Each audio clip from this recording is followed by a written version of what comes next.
So, it's been a couple weeks since we podcasted, right, Scott? Indeed. We were both on vacation. You took 1 week off, and I took the next week off. What did you do on your exciting summer vacation? Well, I actually took 2 weeks off, but I went 1 week to Door County, and then I was just a girls' softball coach for a week. Yeah, well, I spent my summer vacation in lovely central Michigan and the Kalamazoo area of Michigan, too. So I hear it's lovely this time of year. It's hot and there are bugs. Do they have mosquitoes up there? They have mosquitoes throughout Michigan, but they also have some decent craft beer, so it wasn't a total wash. And my kids like it, so it's good to see family and visit with people. But that's one of the things that you do in school when you're in school is you often have to write this essay of what did I do on my summer vacation. What do you think Tony Evers' essay is going to say when he writes his What I Did on My Summer Vacation essay? He won the Democratic nomination for governor. He cleaned everybody's clock. He really did. Some people thought he wouldn't win Dane County, that there were so many Dane County candidates, Kelda Roys, Malin Mitchell, and Paul Soglin, but he won that by about the same percentage as he did across the state, 40-some%. Pretty resounding victory. And over on the Republican side, Leah Vukmir won, not quite as convincingly, but did hold off Kevin Nicholson in the Senate primary to take on Tammy Baldwin. Well, let's dive into this primary that happened Tuesday night. And this edition of Center Stage, the Wisconsin State Journal's political podcast from the sensible center of Wisconsin politics. I'm Scott Milfred, the editorial page editor for the Wisconsin State Journal. And I'm Phil Haynes. I'm the editorial cartoonist for the Wisconsin State Journal. And we are half of the State Journal editorial board. The better-looking half.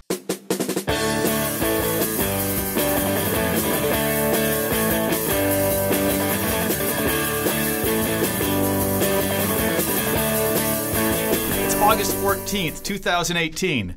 The biggest primary election in more than, almost 20 years in the state of Wisconsin? Well, I don't know, but Massive turnout. The blue wave is coming. The Democrats did vote in higher numbers than Republicans. In fact, in Dane County, it was a record turnout, at least in modern history, for a Democratic primary. So that does suggest that there is more energy on the left. It looks like it's going to be a big wave for Democrats this year. But let's look at the last big wave election that we had in this state, or nationwide. That was 2010, when Republicans across the country were mad at Obama, angry about the Obamacare. In 2010, more than 600,000 Republicans showed up for the primary, and that was between Scott Walker and Mark Newman. There was a competitive primary for governor that year, and 600,000 Republicans showed up to vote. This very competitive primary. Maybe that's not very competitive, but this was a big primary. Yeah. Democrats are supposed to be fired up, and there's supposed to be a blue wave coming, but only about 500,000 Democrats voted in this primary. It's about a 100,000 vote swing compared to 2010. So you're gleaning from that maybe the blue wave of 2018 isn't cresting as high as the red wave of 2010? It's possible. The only caveat is that both parties didn't have a super competitive event going on. So you could say that maybe 2010 and 2018 are apples and oranges? Yeah. But it's a delicious fruit salad either way. But let's get back to this election. Tony Evers won convincingly, state superintendent of schools, a super nice guy, mild-mannered, kind of like Walker, actually. But the question about him all along was, is he too nice of a guy to win? Is he a real fighter? Or does he have what it takes to knock out incumbent Governor Walker? Well, the Democrats decided, well, I guess he does. I think the Democrats decided he's better than anybody else in this field. I think this was, when it's all said and done, this wasn't a great field of Democratic candidates. No, some of the big names like Ron Kine, for example, sat out. Or Russ Feingold. Yeah, I think because they thought that, well, Walker's probably going to win this. And when they had to decide whether they were getting in, there wasn't this whole blue wave buzz yet. You know, there hadn't been all these sort of these special elections that surprised people where Democrats were winning in rural areas where Republicans typically win. So a lot of the big names stayed out. But yeah, I think that's part of it. But Malin Mitchell finished second, Kelda Roys finished third, and I mean, you know, some people wanted sort of this fresh face, a younger person. Those two are around 40, Malin Mitchell and Kelda Roys. If this is going to be the year of the woman, they thought, well, maybe you have Kelda Roys, young woman with a little baby. Malin Mitchell could have been potentially the first African-American governor. But I think the Democrats made the right choice here. I think picking Mahlon Mitchell as a union leader would have turned this race back into a debate over Act 10. And I think with Tony Evers as the Democratic candidate and the school superintendent, I think the race is now about public education. Yeah, I think you're right about that. Here's a clip from his victory speech. Scott Walker, believe it or not, has been going around and boasting that he is the education governor. Wow. No way. Well, sure he is. Walker educated us on how to increase healthcare costs. And he educated us that cutting public schools hurts our kids. And he also educated us that we can play politics and not fix our roads. And Walker educated us that he has no clue on how to help Wisconsin families. I don't know about you folks, but I've had enough of Scott Walker's education. It's time for a change. I still think this is going to be a wave year for Democrats. Democrats in Wisconsin have despised Scott Walker ever since Act 10. And I'm still kind of shocked that the best they could come up with to counter Scott Walker was Tony Evers. Now, I don't dislike Tony Evers, but he just doesn't. He's not sort of inspirational candidate that's going to really get people inspired to go vote for him. He's going to be the alternative to Scott Walker, and maybe that's enough in this kind of year. But I don't see him being a transformational candidate that's going to get people who aren't otherwise going to vote in this election to vote in this election.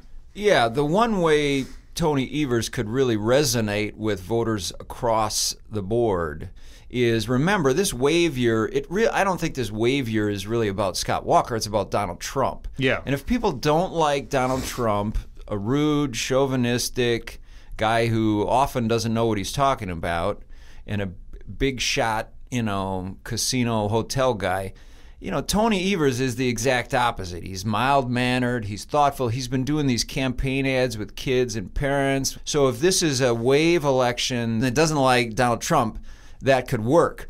Of course, if he doesn't inspire the left, particularly, the left side of the left. Young voters and minority voters. Are they going to come out? Yeah. Are they going to come out? They probably would have come out for Kel DeRoy's. They probably would have come out for Mahlon Mitchell. But are they going to come out now? I'm guessing they are, because they don't like Trump, and they don't like Walker. I mean, I think that's probably what the Democrats are hoping.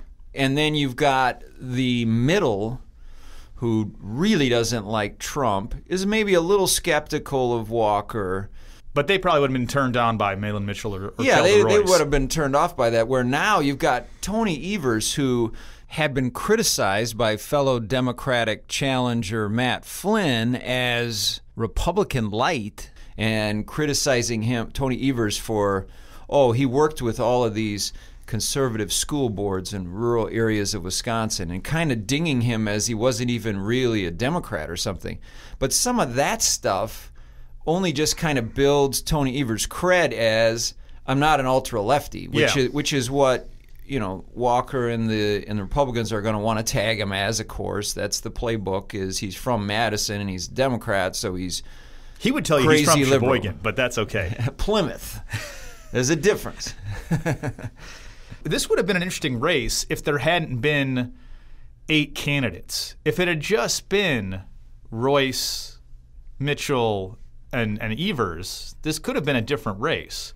But there was some fat down at the bottom that sort of dragged the rest of the numbers down a little. It made this less of a race because people went for Flynn, people went for McCabe, people went for Vinehout, Paul Soglin. Nobody went for Josh Pade, but nobody went for Josh Pade. The 2 people that had canceled their campaigns did better than Josh Pade did. But nonetheless, I mean, I think. Okay, right. It was a very diluted campaign, and there's been talk back and forth on, did that help or hurt Tony Evers? On the one hand, it meant that the right had all of these different moving targets. They couldn't concentrate on Evers.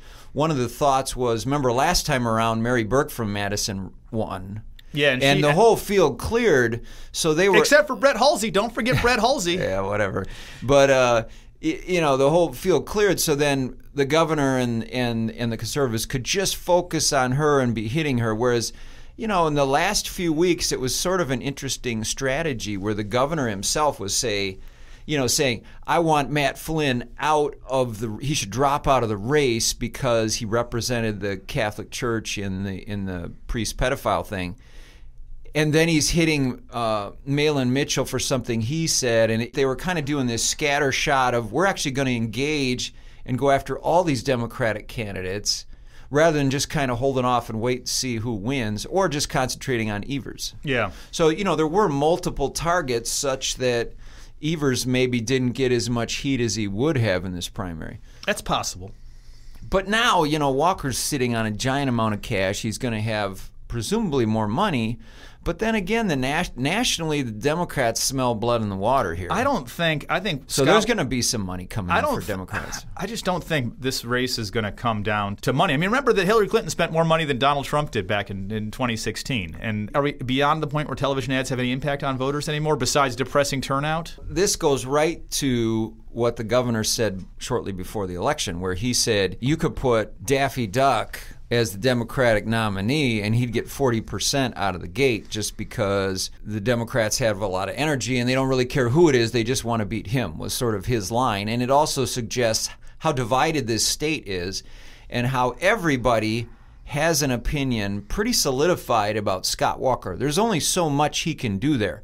Now, Tony Evers is a little more in play. I think the Republicans will, and as a strategy it makes sense to try to tear down his positive image. I think they've already started running ads about, because there was some sort of incident in Middleton where some teacher was looking at pornographic images on a school computer, and Tony Evers knew about it before there was, some sort of cover-up, or there was, Well, he didn't pull his license. Tony didn't pull his teacher's license after that incident occurred.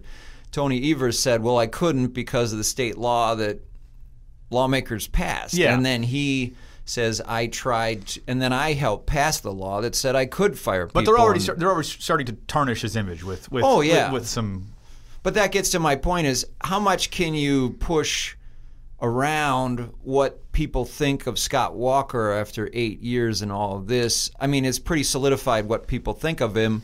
And it's pretty divided across the state. Maybe it's 48-48 like that last poll, and it's hard to move it very much, whether it's Daffy Duck or Tony Evers. But you could potentially move what people think of Tony Evers up or down. Scott Walker's goal, I mean, his political strategy for forever has been to get to 51% or maybe 50.2% of the vote, and just get that bare majority and take that and govern from that perspective. Yeah, and he's still in that range, and I still think it's his race to lose. He's the incumbent. I think he's going to have more money, and the only question is there the enthusiasm to come out? He's trying to build enthusiasm. I think he's trying to build fear. I think he's trying to scare his base and say, hey, this is going to be a rough election, and if you guys take the President Trump's tweet seriously and decide that you just can't stomach voting or decide not to vote, you're going to have a Democrat who's going to bring back the bad old days before Act 10. Yeah, let's talk about the U.S. Senate race then. Do we have to? Yes. Vukmir beat Kevin Nicholson. I think pretty convincingly too.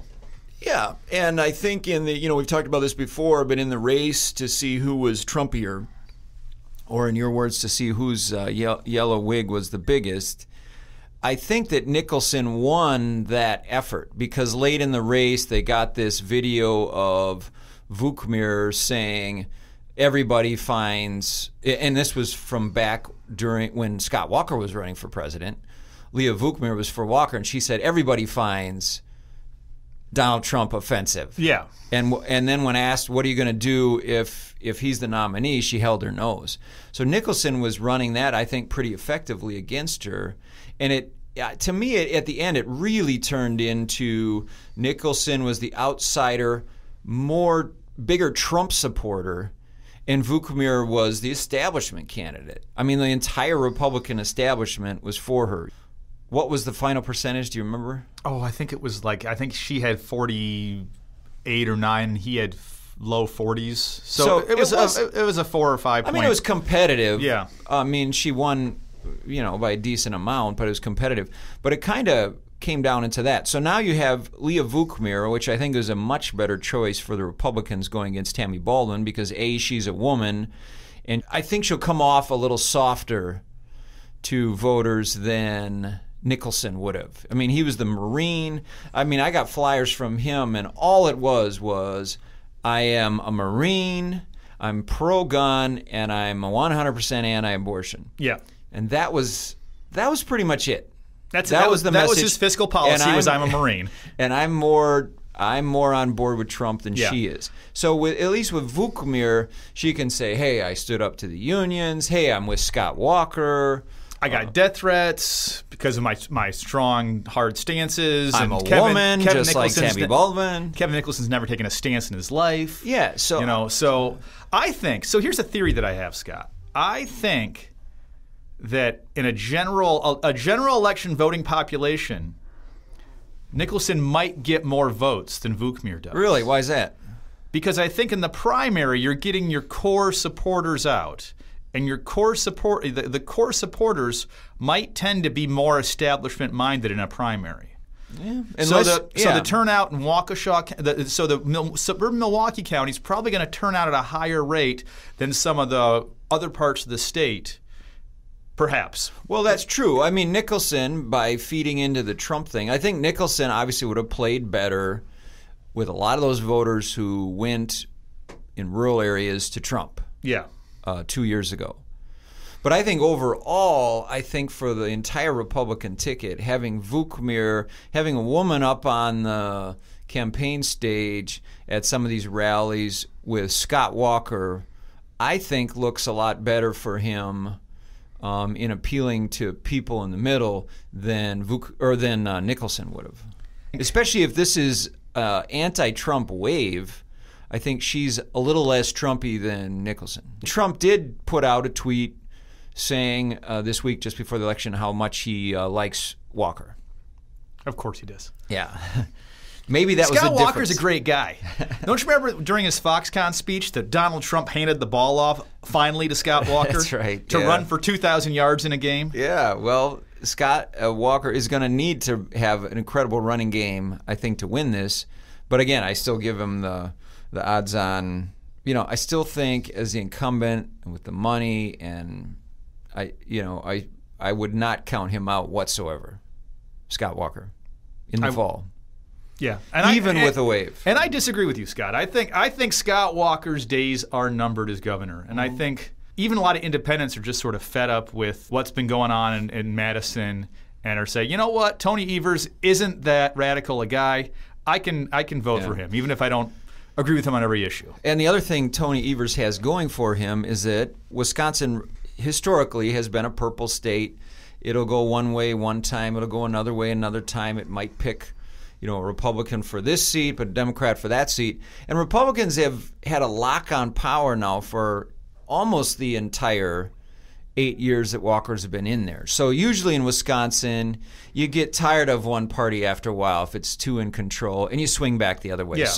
So Evers also has that going for him. So what do you think about, if ever there was a political issue or comment that demanded that a cartoonist like you, Phil, weigh in on it, it was the governor's Daffy Duck comment, where he said the Democrats could put up Daffy Duck and he'd get 48% against me. Yeah, well, is that implying that Scott Walker is Bugs Bunny, and is it rabbit season or is it duck season?